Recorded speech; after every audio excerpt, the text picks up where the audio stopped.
Hi, Kate and Prezly here to take you through some of our biggest updates from the past month. Our biggest news is that Hub Rooms got a major update. For those of you who aren't familiar with Hub Rooms, they're essentially a type of Prezly site that collects all your other sites in a single hub. They're great for creating a PR portfolio of brands that you've worked with. They're also really useful for collecting together stories from different sites. So for example, PR agency Oona uses hubs to organize stories by theme, and that way they can then pitch those stories to journalists that work in a particular niche. So the update. You can now turn a site into a hub yourself without having to reach out to support. And you can toggle whether it's online or offline, the same as you would with a regular site. As part of our update, hubs have been ported over to our Bayer theme, which means that they look better than ever and have more visual settings for you to play with. In the hub site overview, we've added shortcuts so that you can access settings for each embedded site more easily, including changing the logo, controlling whether it shows in your hub, and more. Hubs are included in all premium, enterprise, and agency plans, but if you're on the core subscription and want to try them out, let us know and we can set up a demo for you. As well as Hub Rooms, we've pushed out a series of small but very useful updates for the story editor. Let me show you.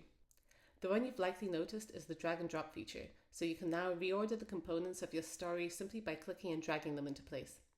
We've also improved support for video content, so now if you have a video that's on YouTube or Wistia and you want to embed it in your story, you can just copy the URL onto a new line and Prezly will do it automatically.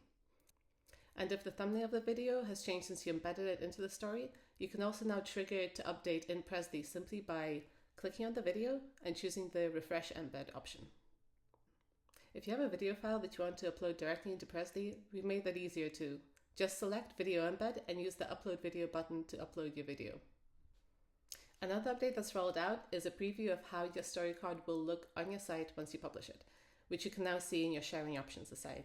Just bear in mind that how the card looks will be affected by your style settings for your site as well. Finally, we've introduced some keyboard shortcuts to help you format your story on the fly without having to open any menus. If you're on a Mac, you can now press Command Shift and 1 to format text into an H1 heading, for example. If you're on a PC, it's the same but with Control, so Control Shift 1. And you can do the same thing for headings, paragraph text, bullet points, and numbered bullets. If you scroll down in this update, all of the shortcuts are listed there. And that's our update for the month. I hope you'll give some of these new features a try, and as always, let us know what you think. Until next time, bye.